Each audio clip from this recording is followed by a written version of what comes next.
Upcoming வீடியோக்கான ஒரு சூப்பரான ப்ரோமோ வந்திருக்குங்க. ப்ரோமோ வந்து அட்டகாசமாக இருக்குது. அதாவது நம்ம சுடர் உடம்புக்குள்ளே இந்துவோட ஆவி வந்து புகுந்து அட்டகாசம் பண்ணிக்கிட்டு இருக்குது அப்படின்னு தாங்க சொல்லணும். அது மட்டும் இல்லாமல் நம்ம எழில் இருக்கார்ல, எழில் வந்து கடைசியில் சுடர் கழுத்தில் தான் தாலி கட்டுறாரு. அது வந்து கன்ஃபார்ம் ஆயிடுச்சு அப்படி தாங்க சொல்லணும். அதெல்லாம் பார்க்குறக்கும்போது சேனலை மட்டும் மறக்காமல் லைக் அண்ட் சப்ஸ்கிரைப் மட்டும் பண்ணிடுங்க. ஃபஸ்ட்டு எடுத்தோடனே கல்யாணத்தில் எல்லாருமே ரெடி ஆகிட்டு இருக்கிற மாதிரி தான் காட்டிக்கிட்டு இருக்காங்க. அந்த நேரத்தில் அந்த இடத்துக்கு வந்து இவங்க வந்து வராங்க, சுடர் வந்து வராங்க. சுடர் வந்தவொடனே இந்து வந்து பார்க்குறாங்க. என்ன சுடர், என்ன பண்ணுறீங்க, நீ வந்து வெளிநாடு போயிட்டேன்னு சொன்னாங்க, இங்கே இருக்கியே அப்படிங்கிற வந்து கேட்காங்க. உடனே சுடர் வந்து சொல்கிறாங்க, இல்லைக்கா எனக்கு இந்த கல்யாணத்தில் வந்து சுத்தமாக விருப்பம் கிடையாது. அதுவும் மனோகரி வந்து எழில் சாருக்கு வந்து ஒரு மனைவி ஆகிறது வந்து எனக்கு சுத்தமாக விருப்பமே இல்லை. குழந்தைகளோட நிலைமை வந்து ரொம்ப பாதிச்சிரும். அதான் என்ன பண்ணுறதுன்னு தெரியாமல் சுற்றிக்கிட்டு இருக்கேன் அப்படிங்கிற மாதிரி சொல்கிறாங்க.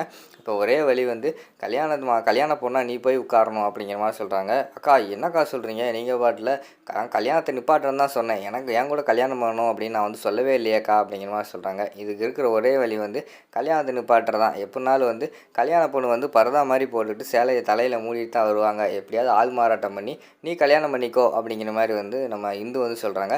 இல்லைக்கா அதெல்லாம் சரியாக வராது அப்படிங்கிற மாதிரி சொல்கிறாங்க. இல்லை நீ இந்த கல்யாணம் பண்ணால் தான் சரியாக வரும், நான் சொல்கிறது கேளு. இப்போ எழில் சாரை வந்து உனக்கு பிடிக்குமா பிடிக்காதா அப்படிங்கிற மாதிரி கேட்காங்க.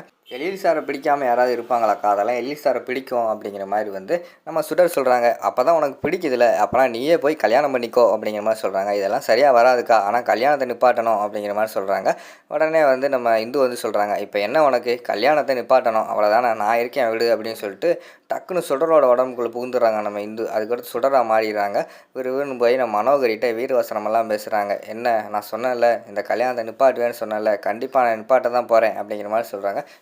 நீ என்ன வெளிநாடு போயிட்டேன்னு சொன்னாங்க, நீ என்ன வெளிநாடு போகலையா, எங்கே தான் சுற்றிக்கிட்டு இருக்கியா, எனக்கு ஆல்ரெடி உன் மேலே டவுட் இருந்துச்சு, இப்போ வந்துட்டே அப்படிங்கிற மாதிரி வந்து மனம் சொல்கிறாங்க. ஆமாம் நான் வெளிநாடு ஒன்றும் போகலை, நான் தான் சொன்னேன்ல குழந்தைகளுக்கு வந்து சத்தியம் பண்ணி கொடுத்துருக்கேன் இந்த கல்யாணத்தை நிப்பாட்டுன்னு சொல்லிட்டு, இந்த கல்யாணத்தை நிறுத்தாமல் நான் வந்து வெளிநாடு போக போகிறதே கிடையாது அப்படிங்கிற மாதிரி சொல்கிறாங்க. இன்னொரு பக்கம் பார்த்தா தீபா வந்து ஹெல்ப்புக்கு வச்சுக்கிறாங்க. தீபா தான் வந்து மனோவை வந்து லாக் பண்ணி வச்சுருக்காங்க. எங்கேயுமே நகர விடாமல் வந்து மனோவை தீபா வந்து லாக் பண்ணிடுறாங்க. இன்னொரு பக்கம் பார்த்தா அந்த கல்யாண சிலை எல்லாத்தையுமே வந்து நம்ம சுடர் வந்து கட்டிக்கிறாங்க. கல்யாணம் வந்து உனக்கும் எல்லி சாருக்கும் கிடையாது, எனக்கும் எல்லி சாருக்கு தான் அப்படிங்கிற மாதிரி மாதம் அந்த இடத்துல பேசிக்கிட்டு இருக்கிற மாதிரி காட்டுறாங்க.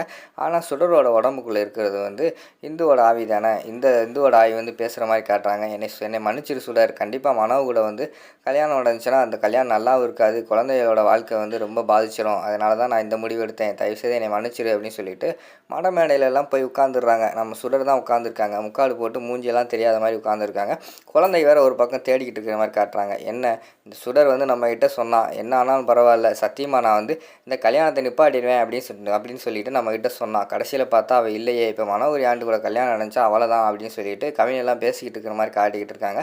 டக்குன்னு தாலி எடுத்து கட்டுற சீனெல்லாம் காட்டுறாங்க. தாலி எடுத்து கட்டுற சீனை யார் கழுத்தில் கட்டுறாங்கன்னு பார்த்தா நம்ம எழில் வந்து சுடரோட கழுத்தில் கட்டுற மாதிரி தான் காட்டிக்கிட்டு இருக்காங்க. அதோட பார்த்தீங்கன்னா அந்த ப்ரோமோ வந்து முடிச்சிடுறாங்க.